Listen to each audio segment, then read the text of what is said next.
요즘은 나쁘지 않아요. 꽤 안정적으로 생활하고 있어요. 불면증이 있어서 잠은 잘 못 자요. 한 번 잘 때 굉장히 어렵고 자더라도 2시간 안에는 꼭 깨요. 그래서 신경정신과에서 처방받은 약을 복용 중이에요. 거의 10년 다 되어 가는 것 같아요. 외상 후 스트레스 장애라고 불리는 PTSD, 불면증, 불안증, 우울증, 흔히 분노 조절 장애라고 부르는 간헐적 폭발성 장애 등이 있어요. 처음에는 강제로 다니게 되었던 터라 다니는 것도 싫었고 도움도 안 된다고 생각했지만 지금은 다니게 되어서 참 다행이었다고 생각해요.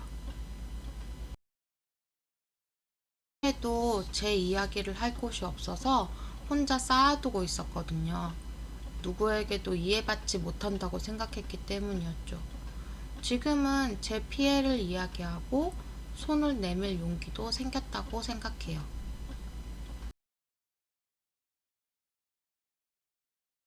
네, 적극 추천합니다.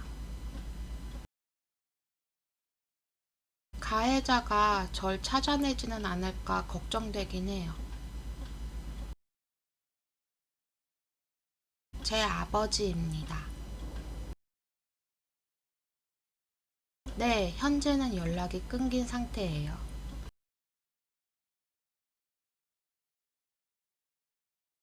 가족 간의 피해는 완벽한 분리가 사실상 어렵습니다. 가족이라는 이유로 동사무소에서 가족의 주민등록 초본을 떼면 어디에 살고 있는지 알 수 있기 때문이죠. 그래서 가족 간의 폭력 피해가 발생했을 경우 피해자가 할 수 있는 보호 조치는 주민등록번호 변경, 주민등록 열람 금지의 조치를 사용할 수 있습니다. 네, 물론이죠. 지금은 무섭지 않은데 주변에서 큰 소리가 나거나 우는 소리가 들리면 모든 행동이 일시 정지하는 것처럼 멈추고 심장이 두근거려요.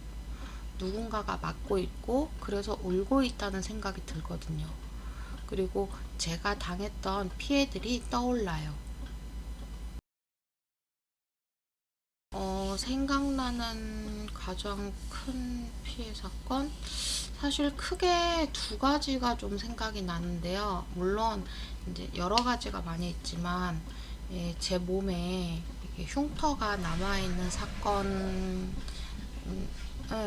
아마 크게 2가지라고 볼 수 있을 것 같아요. 뭐냐면 저랑 제 동생이 나이 차이가 좀 많이 나거든요. 네, 어렸을 때 제 동생이 제 입에 쥐포를 이렇게 막 이렇게 넣어주는 거예요. 근데 쉴 새 없이 넣어주더라고요. 근데 제가 그만 안 먹을래? 라고 얘기를 했는데도 동생이 너무 어려서 제가 말하는 이 뜻을 이렇게 잘 이해를 못했어요. 그러니까 동생이 한 2살 정도였기 때문에 그래서 동생이 제 입에 쥐포를 막 넣어주는데 이제 그거를 이제 막 어거지로 먹다 보니 잘못해서 동생의 손을 물은 거죠. 쥐포라고 생각을 하고 그랬는데 그 모습을 이제 아버지가 계속 보고 계셨어요. 네, 동생이 저한테 이제 쥐포를 넣어주다가 손이 물리니까 아프다고 울잖아요. 근데 처음에는 왜 동생이 우는지를 몰랐어요. 저는 쥐포를 이제 앙 하고 깨물었다고 생각을 했는데 나중에 알고 보니까 쥐포가 아니라 동생 손이었던 거죠. 근데 저도 사실은 그때 좀 어렸기 때문에 이게 상황 판단이 이렇게 빨리 되질 않았다고 생각을 해요. 근데 저희 아버지는 그걸 보고 제가 동생의 손을 일부러 물었는데 제가 그거를 거짓말을 하고 있다. 네가 모르는 척 하고 있다. 그런 식으로 생각을 하셔서 네 거짓말을 하는 버릇을 고쳐주겠다. 동생의 손을 물려고 했던 네 버릇을 고쳐주겠다 라고 하시면서 집에 그, 그 전자피아노라고 하잖아요. 그 디지털 피아노가 있었는데 디지털 피아노 받침대가 이렇게 쇠파이프로 되어 있었거든요. 근데 그 쇠파이프로 이렇게 거치대가 이렇게 되어 있었는데 그 쇠파이프가 안이 비어 있었어요. 근데 그 쇠파이프로 저를 이제 때린 거죠. 근데 어디를 때렸냐면 머리를 때렸어요. 그래서 근데 이제 안이 비어 있다고 했었잖아요. 그 쇠파이프가 제 머리를 이렇게 탕 치고 이제 가면서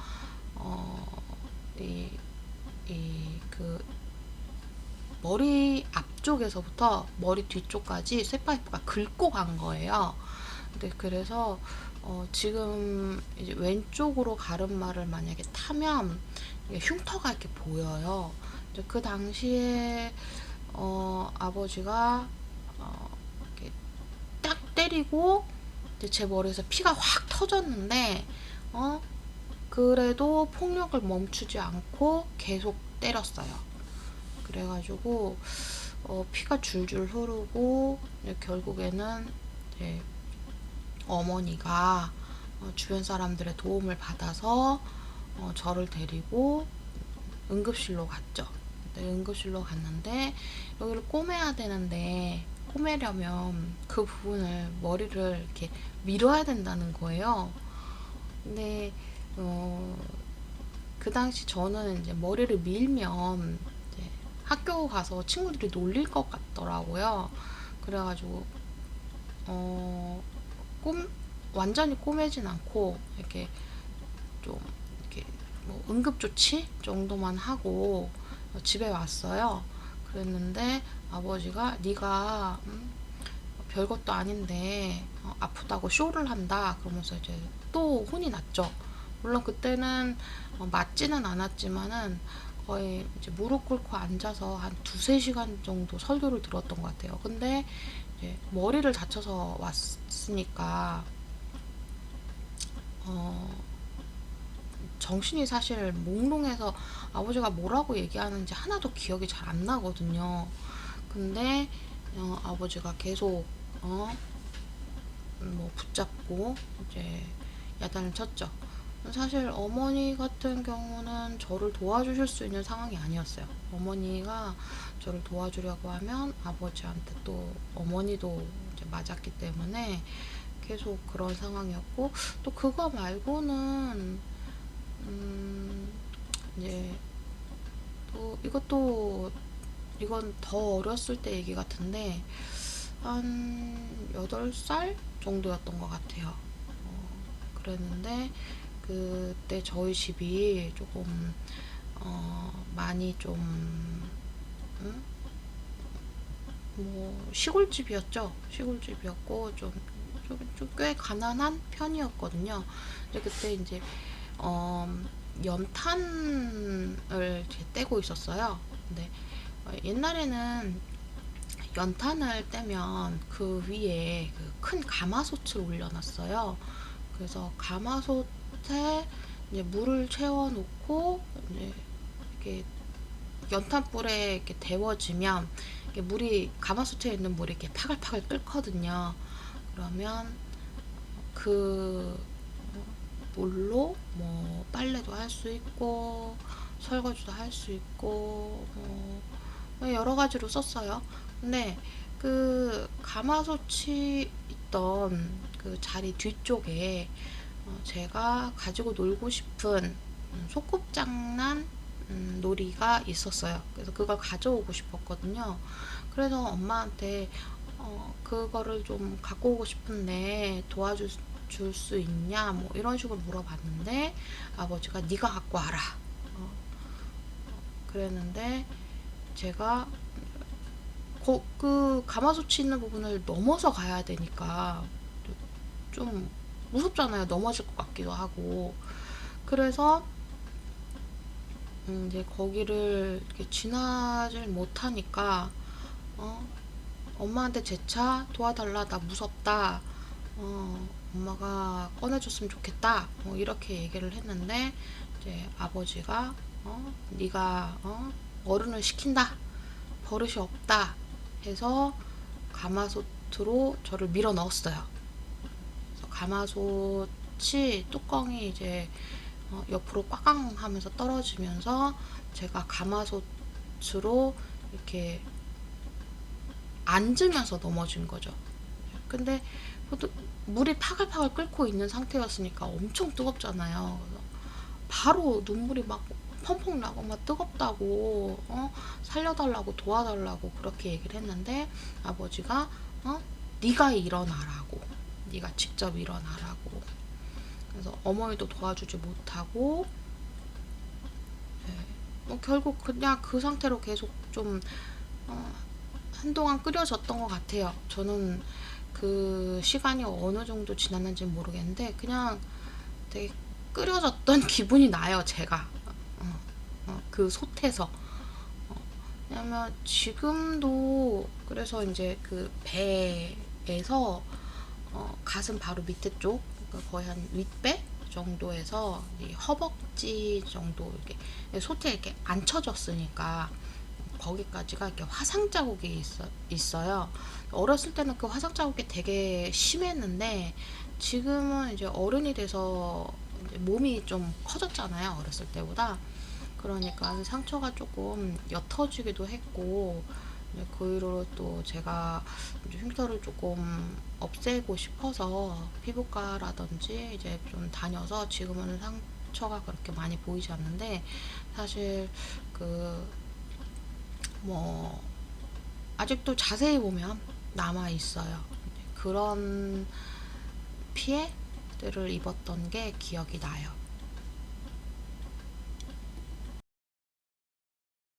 그때 뭐 그 당시에는 그냥 그 상태 그대로 죽는 게 소원일 정도로 힘들었죠. 왜냐면 계속 맞았으니까. 지금 또 생각해보니까 생각나는 피해 사건이 굉장히 여러 개가 또 떠오르는데 어쨌든 그냥 죽고 싶었어요. 또 살아있어도 계속 맞을 것 같고 이렇게 고통스러울 것 같고 그냥 죽고 싶었어요. 죽는 게 소원이었어요. 너무 힘들었어요. 어릴 때는 제가 태어난 자체가 잘못이라는 생각을 했어요. 뭐랄까, 저희 어머니도 굉장히 힘드셨겠지만, 어머니가 이런 말씀을 많이 하셨거든요. 너 때문에 내가 어쩔 수 없이, 네 아빠랑 산다. 네가 있어서 내가 이혼을 못하고 산다. 이런 식의 말씀을 굉장히 많이 하셨거든요. 그래서 제가 없었으면 엄마도 이혼을 하고 아버지하고 이제 안 살 수 있었을 텐데 그런 생각을 되게 많이 했어요. 그래서 뭐 제가 태어난 자체가 잘못이라는 생각을 굉장히 많이 했어요. 지금은 가해자가 잘못한 거지 제가 잘못한 게 아니라고 생각은 해요. 생각은 하는데 가끔씩 너무 힘들 때가 오면 그냥 내가 죽는 게 나았을 걸. 내가 태어나지 않았으면 훨씬 좋았을 걸. 그러면 엄마도 그렇게 힘들지 않았을 텐데. 엄마도 빨리 이혼해서 뭐 새 삶을 살았을 텐데. 그런 생각을 제가 정말 힘들어지며 그런 생각이 안 하고 싶어도 머릿속에서 그냥 훅훅 올라와요.